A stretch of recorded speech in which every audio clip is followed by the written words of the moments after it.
Duty Ghosts versus Battlefield 4 was one of the biggest debates running up to the release of the two games last year in 2013. Perhaps the main thing about these two games is that they were release games for the next generation of consoles. And we've always known that there's been a bit of a rivalry between these two franchises, at least since the release of Bad Company series for Battlefield. And it probably couldn't have got any bigger than it did in the lead up to the release of the PlayStation 4 and the Xbox One. There were extremely high hopes for these games. Battlefield 4 was hyped beyond belief by EA, and I actually got on board with that. I truly believed that Battlefield 4 was going to be one of the best FPS shooters that was ever released for any console, any PC, at any point in time.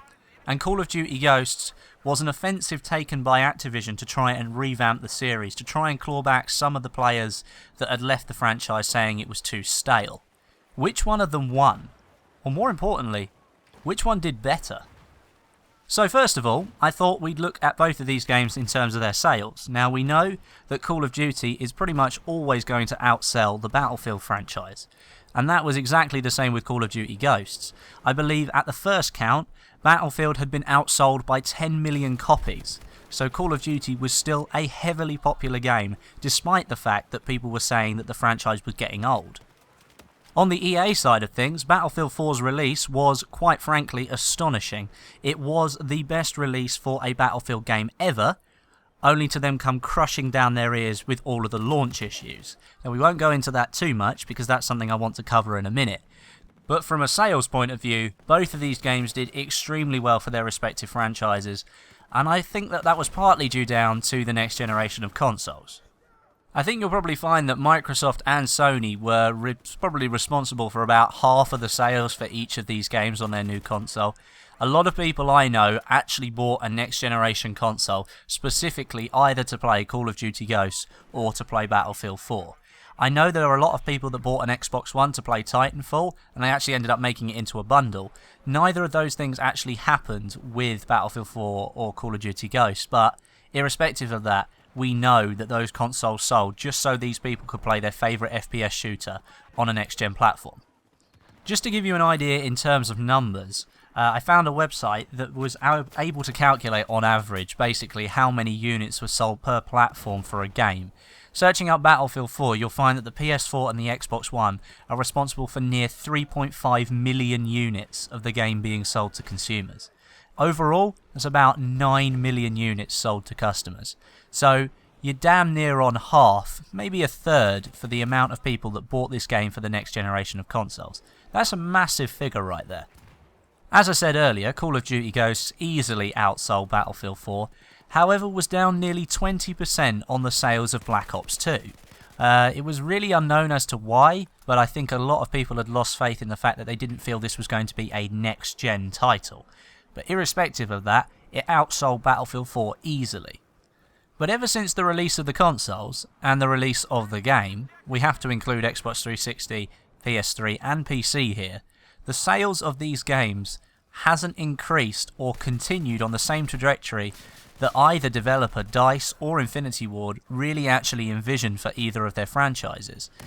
I don't think that either developer was really ready to bring a next-gen shooter to the table.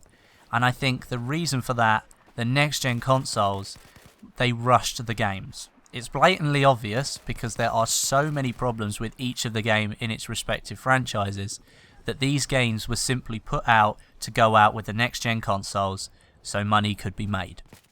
They jumped on the hype train just as much as YouTubers jumped on the hype train with Battlefield 4 and Call of Duty Ghosts. It's a thing that will happen in life, and it's something that cannot be stopped. And unfortunately in this case, it hit hard on Activision and EA. The sales for Battlefield 4 dropped off dramatically when people realised they'd bought, effectively, a half-finished game. And for Call of Duty Ghosts, the words next gen were simply empty to the community. Activision hadn't delivered in that game, and it was blatantly obvious in the reaction from each of the communities. Moving forward into product support, there's been a lack of it for Call of Duty Ghosts, specifically on PC. There are still some major game-breaking issues. that I'm not really going to discuss because they do just go into massive detail, but there are things there, like playing the game on low settings with my GPU, which is a 780 Ti, I get horrific lag spikes down to about 30 frames a second, and then all the way back up to about 170, 180. And for absolutely no reason. If I play on Ultra, then it sort of sits around maybe 80 to 90 FPS, fine, no problems. But when I drop it down to low settings, that's where I experience the problem. And that hasn't been addressed. It hasn't even been mentioned by the developers, and that's not good. And where do I even begin with Battlefield 4? Honestly, when the game released, it was clear to me that it wasn't finished, but I thought that the releases would come thick and fast and we would have all the issues patched. 6 months down the line, we've only just seen a patch for the rubber banding and glitch issues on servers for the next generation of consoles, which, let's not forget, sold nearly 3 million copies of this game. So that's got to say something. The product support has been really good from DICE, but they just really haven't delivered when they should have. Going back to Call of Duty Ghosts, it's a completely different community here. Activision and Infinity Ward have been playing a really good game with Ghosts at the moment and releasing lots of micro DLCs like skins for guns, different things, different weapons, trying to keep the community involved in what they're doing and making sure that they're happy whilst trying to hide some of the bugs that are still plainly there in the game. That hasn't happened with Battlefield 4.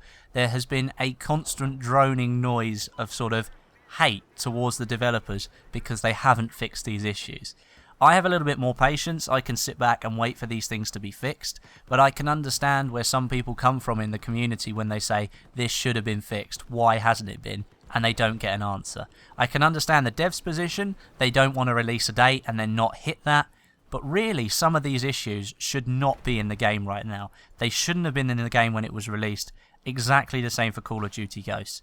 These games came out unfinished. So really, the title of this video isn't really very prudent to what's going on. It should probably be titled Battlefield 4 versus Call of Duty Ghosts, Who Failed Hardest? It really has been a calamity of errors from both the publishers and the studios that developed the two games. And really, it should be used as a lesson. Something like this should not happen again. Irrespective of whether there's a big release for hardware coming up, you should not exploit that and release a half-finished game to a loyal fan base that's been following your franchise for a long time. I really sincerely hope this doesn't happen again to either of these franchises. I like both of them, Battlefield more so than the other. They both have some of the best communities in the world that support their game no matter what. But next time, guys, please make sure you finish the game before you release it. And what's your view? Do you think that we've been treated badly by the developers and the publishers? Do you feel the same as me, that you can deal with this and move on and there's a lesson to be learnt here? Or is there more anger behind the amount of keys that you're now pushing on the keyboard as you type that comment to me? Make sure you do leave a comment today, guys. And make sure you rate the video as well so that other people can leave their ideas down below and leave all their thoughts too. But thank you very much for watching. My name is Westy, and I'll catch you guys in the next video.